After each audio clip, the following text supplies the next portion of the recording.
Assalamualaikum warahmatullahi wabarakatuh. Ahli ibadah 70 tahun, murtad, usai menyetubuhi seorang gadis. Zaman dahulu ada seorang alim ulama terkenal yang beribadah selama 70 tahun, tanpa sekalipun ia pernah melakukan dosa. Tapi sobat, ia malah berakhir di neraka. Maka apakah yang salah dari hidupnya? Dan kira-kira perbuatan apa yang membuatnya masuk ke neraka? Sobat, kali ini kita akan membahas tentang seorang alim ulama yang berakhir di neraka. Kisah kali ini dinukil oleh Wahab bin Munafiq radhiyallahu anhu. Kisah tentang seorang alim ulama dari kalangan Bani Israel yang terkenal dengan ketekunannya beribadah kepada Allah Subhanahu wa Ta'ala, dan tak pernah sekalipun orang ini melakukan dosa. Bahkan dosa kecil pun ia tak pernah lakukan. Sampai-sampai malaikat pun kagum akan kesalehan orang ini. Kisah ini terjadi ketika Islam belum disiarkan dan terjadi di zaman Bani Israel. Kisahnya begini sobat.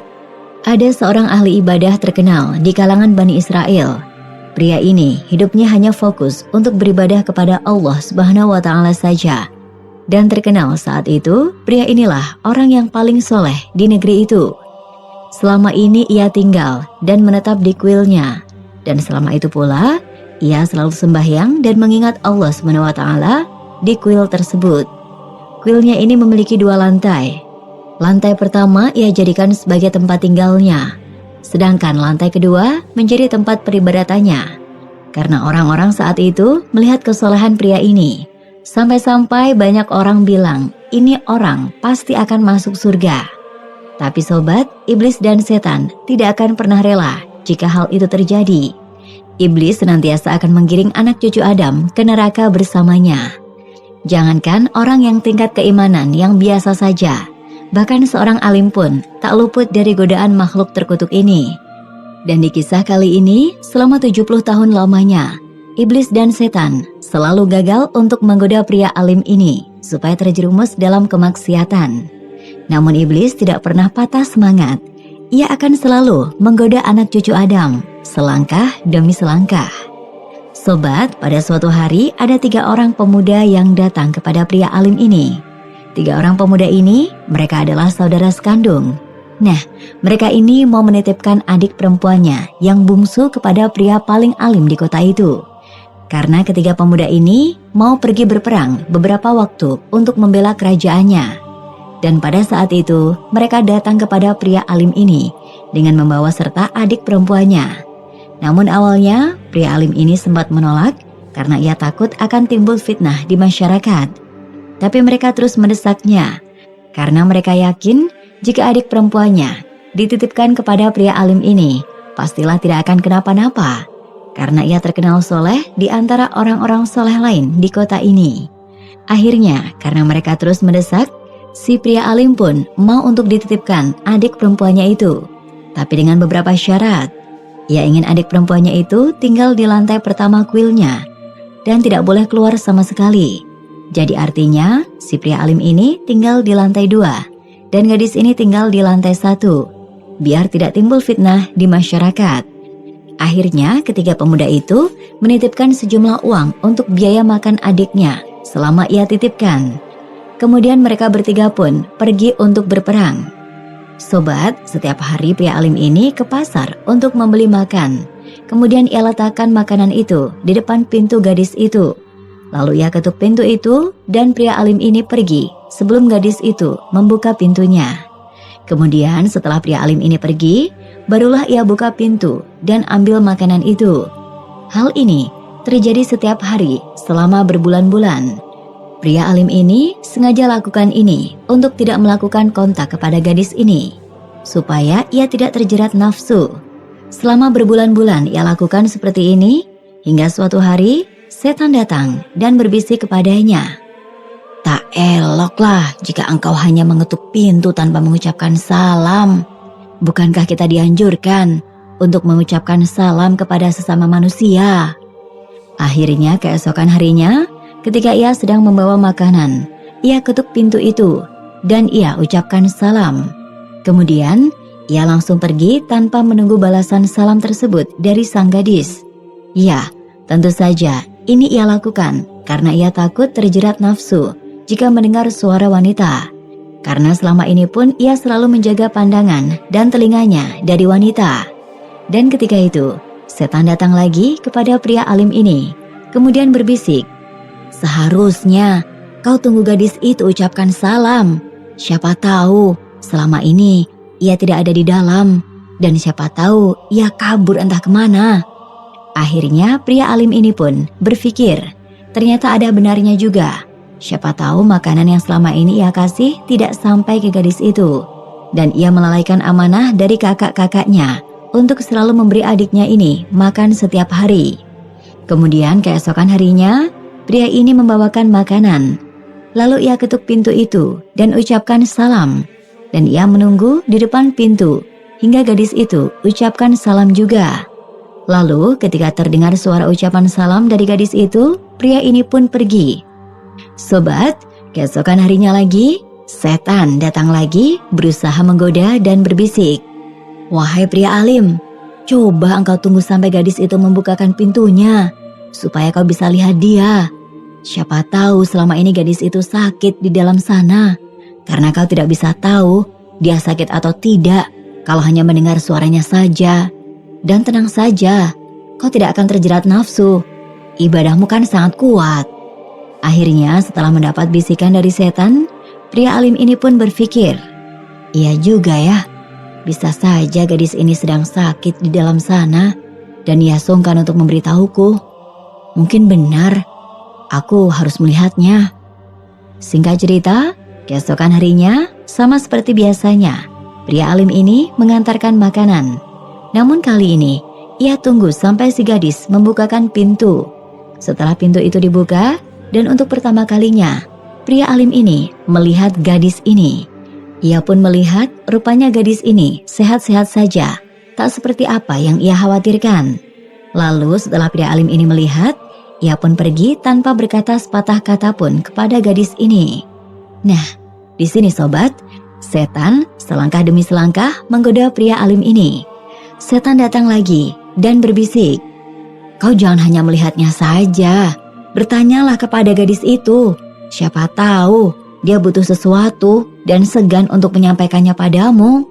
Akhirnya, keesokan harinya, pria ini pun melakukan hal itu. Setiap hari ia selalu mengantar makanan dan dilanjutkan mengobrol dengan gadis ini. Hingga pada akhirnya, terjadi hubungan yang begitu dekat di antara mereka. Lalu, tiba pada suatu hari, terjadilah perzinaan di antara keduanya. Dan bahkan teman-teman, perzinaan ini terjadi setiap hari. Setiap si pria alim ini mengantarkan makanan kepadanya. Sobat, akhirnya si gadis ini hamil hasil dari perzinaan dengan si pria alim tadi. Dan 9 bulan kemudian, ia melahirkan seorang anak. Lalu muncullah kekhawatiran si pria alim ini. Ia takut jika hal ini ketahuan oleh kakak-kakaknya. Bagaimana nanti jika mereka kembali dari peperangan, mengetahui hal ini, pastilah mereka murka dan akan membunuhku. Kemudian setan datang lagi dan berbisik, "Tidak usah panik kau, bunuh saja bayi itu, dan masalahmu akan selesai. Easy bro." Pada saat itu juga, akhirnya pria ini pun berpikir, benar juga, bayi ini adalah barang bukti, maka harus dibunuh dan mayatnya dibuang, biar kakaknya tidak bertanya itu bayi siapa. Lalu pada suatu hari, pria alim ini membunuh bayi itu dan mayatnya dikubur di suatu tempat yang jauh. Maka selesailah sudah masalahnya, karena sudah menghilangkan barang bukti. Tapi sobat, ternyata setan datang lagi setelah peristiwa pembunuhan ini dan berbisik, "Tak mungkinlah gadis itu tidak bercerita ke kakaknya kalau dia telah berzina denganmu dan memiliki seorang anak. Bagaimanapun, seorang adik biasanya suka bercerita apa saja kepada kakaknya. Supaya engkau selamat, lebih baik kau bunuh saja gadis itu." Karena dirundung perasaan takut dan bingung, akhirnya pria alim ini membunuh gadis itu dan mayatnya ia kubur di lokasi yang sangat jauh supaya tidak ada orang yang tahu. Singkat cerita, datanglah ketiga kakaknya si gadis ini mau menjemput adiknya pulang ke istana. Lalu pria alim ini berbohong kepada mereka dengan mengatakan bahwa adiknya tak betah tinggal di situ dan dia pergi entah kemana. Tak lama setelah kalian bertiga meninggalkannya di sini. Mereka bertiga pun percaya saja mendengar apa yang dikatakan pria alim ini. Karena mereka pikir tak mungkinlah kalau pria yang terkenal soleh ini berkata bohong. Mereka bertiga pun pergi meninggalkan pria alim ini dan segera mencari adiknya yang dikatakan hilang itu. Maka dicarilah adiknya ini ke seluruh pelosok-pelosok negeri, tapi tidak ketemu. Mereka cari selama berhari-hari, bertanya kepada masyarakat sekitar, tapi tak ada seorang pun yang pernah melihatnya. Dan pada suatu hari, setan datang kepada ketiga kakaknya ini di dalam mimpinya.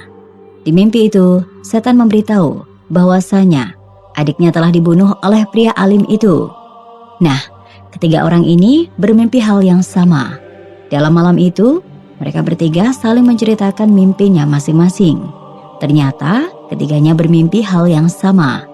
Mereka menyimpulkan mungkin inilah isyarat bahwasanya adik bungsunya memang dibunuh oleh pria alim itu. Dan makanya dicari kemanapun gak ketemu juga. Akhirnya mereka pun bersepakat besok mereka akan penggal kepala si pria alim itu karena telah membunuh adiknya. Keesokan harinya, mereka pun menyiapkan sebilah pedang yang sangat tajam untuk memenggal leher si pria alim itu. Maka berangkatlah mereka bertiga dengan kudanya. Di sisi lain, iblis datang kepada si pria alim ini dan berkata, "Ketiga kakak gadis yang kau bunuh itu telah mengetahui bahwa engkaulah pembunuhnya. Sekarang mereka sedang berada di perjalanan menuju ke sini, hendak memenggal kepalamu." Lalu si pria alim ini merasa ketakutan dan bingung harus berbuat apa. Kemudian iblis berkata lagi, "Jika kau ingin selamat, aku bisa menyelamatkanmu, tapi engkau harus sujud kepadaku terlebih dahulu." Karena merasa terdesak dan tak punya pilihan lain, pria alim ini pun sujud kepada iblis itu dan berharap ia bisa terhindar dari masalah ini. Ketika pria alim ini tengah bersujud, rupanya di belakangnya sudah tiba ketiga kakak gadis itu dengan sebilah pedang berada di tangannya. Dan tanpa berkata apapun, mereka langsung memenggal leher pria alim ini dalam posisi ia sedang bersujud kepada iblis.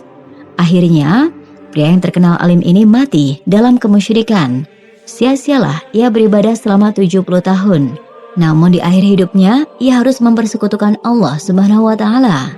Padahal Allah Subhanahu wa Ta'ala murka kepada orang yang menyembah selain kepadanya. Lihatlah sobat, bagaimana iblis dan bala tentaranya step by step menggoda pria ini. Dari mulai melakukan dosa kecil hingga dosa terbesar bisa dilakukan pria ini karena godaan dari setan. Untuk itu, kita sebagai manusia hendaknya berdoa meminta perlindungan dari Allah Subhanahu wa Ta'ala dari hasutan setan yang bisa menggiring kita masuk ke neraka bersama mereka. Karena sejatinya tidak ada orang yang benar-benar aman dari godaan setan, mau itu orang biasa ataupun pemuka agama sekalipun. Karena iblis tidak ingin masuk ke neraka sendirian. Ia mau mengajak anak cucu Adam masuk ke neraka bersamanya. Wallahu alam. Dan itulah sobat, sedikit kisah kali ini. Kurang lebihnya saya mohon maaf dan sampai jumpa di video berikutnya. Wassalamualaikum warahmatullahi wabarakatuh.